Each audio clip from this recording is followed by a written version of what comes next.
کیا عام آدمی قرآن کا ترجمہ پڑھ سکتا ہے؟ کیوں نہیں پڑھ سکتا؟ قرآن آئے ہدل للناس سے، ہدل للعلماء ہے یا ہدل للناس ہے؟ تو الناس کس کو کہتے ہیں؟ مولویوں کو؟ شہر رمضان الذی انزل فیہ القرآن ہدل للناس، یہ قرآن تو ہدل للناس ہے، تو جب ہدل للناس ہے تو عام بندہ کیوں نہیں پڑھ سکتا؟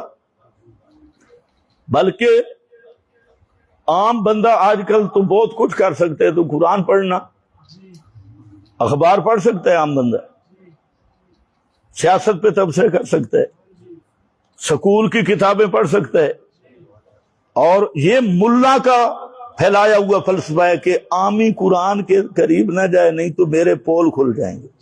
اگر قرآن دیکھا تو سب کچھ روشن ہو جائے گا، قرآن ہے ہی نور۔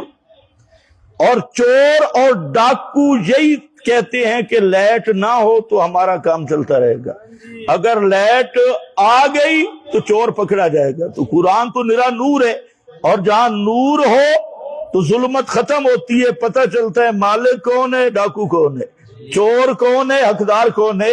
تو اس لیے ملا روکتے ہیں قرآن نری ہدایت کی کتاب ہے، اس قرآن کو ہر آدمی کو سمجھنا چاہیے، ہر آدمی کم از کم ترجمہ دیکھے گا، اس کا عقیدہ ٹھیک ہو جائے گا۔